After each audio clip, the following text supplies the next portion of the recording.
আলাইকুম সুপ্রিয় এসএসসি শিক্ষার্থীরা, তোমাদের আজকে আমরা ফিনান্সের প্রথম অধ্যায়ের যে বাকি পর্বটা অর্থাৎ পার্ট 2 নিব।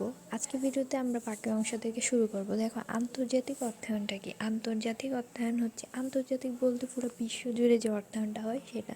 ধরো আমাদের বাংলাদেশে কি হয়, পাটজাত দ্রব্য এবং কৃষির দিক দিয়ে আমাদের দেশটা উন্নতশীল। আমরা কী করি, পাট নিয়ে অন্য দেশের যদি পাট লাগে, যেমন ইন্ডিয়াতে অথবা ধরো অন্য কোনো দেশে, যুক্তরাজ্য, তো আমরা কি করলাম, তাদের কাছে এগুলো বিক্রি করলাম অর্থাৎ রপ্তানি করলাম।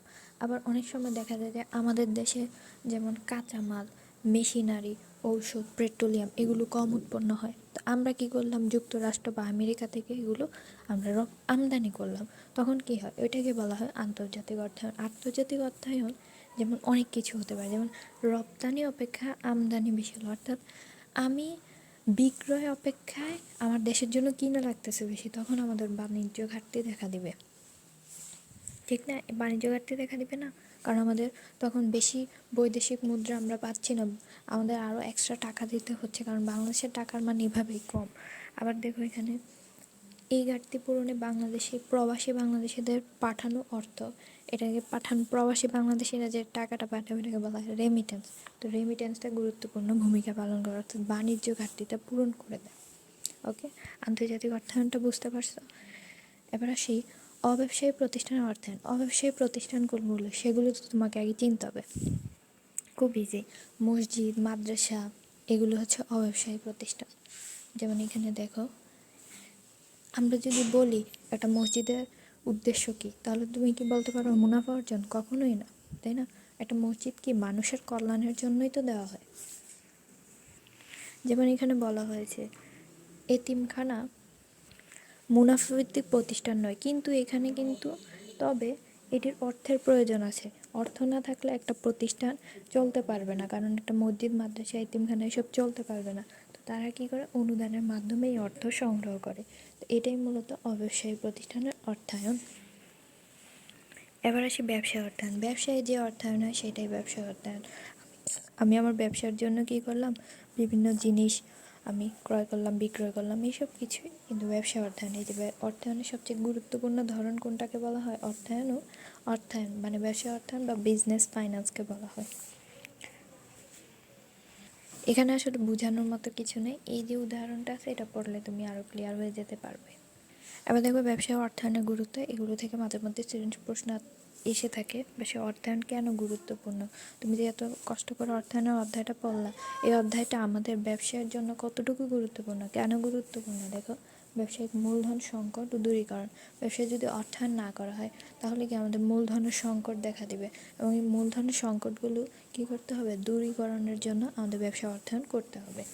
অনগ্রসর ব্যাংক ব্যবস্থা মোকাবেলায়। তারপর স্বল্প শিক্ষিত উদ্যোক্তাদের দক্ষ করতে। অনেক উদ্যোক্তা থাকে উচ্চ শিক্ষিত না, তো তারা অর্থায়নটা কিভাবে করবে, তাদেরকে কি করতে হবে, দক্ষ করতে হলে আমাদের অর্থায়নের গুরুত্ব বুঝতে হবে, অর্থায়ন নিয়ে পড়তে হবে। উৎপাদনমুখী বিনিয়োগ ও জাতীয় আয় বৃদ্ধিতে, এগুলো একটু ব্যাখ্যাগুলো পড়লে তুমি এমনিই বুঝবা, এগুলো সৃজনশীলের জন্য ইম্পর্টেন্ট, এমসিকিউর জন্য এতটা ইম্পর্টেন্ট না। এবার দেখো, তারল্য বনাম মুনাফা নীতি, উপযুক্ততার নীতি, ব্যবসায় বৈচিত্র্যায়ন ও ঝুঁকি বন্টন। এই তিনটাই কিন্তু খ প্রশ্নের জন্য অর্থাৎ অনুধাবনমূলকের জন্য অনেক বেশি গুরুত্বপূর্ণ। এই তিনটার মধ্যে এটা তো গুরুত্বপূর্ণ না, তাও পড়তে হবে তোমাকে। এই দুইটা খুবই গুরুত্বপূর্ণ। মনে করো যে তোমাদের এই পরীক্ষা, তুমি যে কোনো একটা স্কুলে পরীক্ষা দাও, বোর্ড পরীক্ষা দাও, খ নাম্বার এটা এসে পড়েছে। আচ্ছা, যাই হোক, তারল্য বনাম মুনাফার নীতিটা কি? তারল্য মানে হচ্ছে নগদ টাকা, অর্থাৎ তরল অর্থ, তরল সম্পত্তি। মুনাফার মধ্যে উপযুক্ত ভারসাম্য বজায় রাখা, এগুলো মুখস্থের বিষয়, বুঝে বুঝে মুখস্থ করে ফেললে হবে। তারল্য অর্থাৎ নগদ অর্থ, মুনাফার সম্পর্কটা হচ্ছে বিপরীত। আসলে মানে এখানে বুঝাতে চাইছে যে তারল্য অর্থাৎ নগদ অর্থ মুনাফার মধ্যে পার্থক্যটা এইটা, এই যে। এবার দেখো, তারল্য বাড়লে বিনিয়োগ কমে, তাই মুনাফা কমে। আমার নগদ অর্থ বাড়ছে, আমার নগদ অর্থ বাড়লে আমার কি বিনিয়োগ কমে যাবে, তাই আমার মুনাফা কমে যাবে। আবার আমার কি হলো, তারল্য কমে গেছে, আমার নগদ অর্থ কমে গেছে, তখন বিনিয়োগ বেড়ে গেছে, তখন আমার মুনাফাও বেড়ে যাবে, কারণ বিনিয়োগ করলেই তো আমার মুনাফা আসবে, তাই না? এটা তোমরা একটা স্ক্রিনশট দিয়ে রাখো, এগুলো একটু মুখস্থ করে নেবে, এখানে বোঝানোর মতো আসলে কিছুই আমি পাই না। আর্থিক ব্যবস্থাপকের কার্যাবলী, এই দুইটাও খ প্রশ্নের জন্য অনেক বেশি ইম্পর্টেন্ট, স্ক্রিনশট দিয়ে রাখো। আয় সিদ্ধান্ত মানে কি?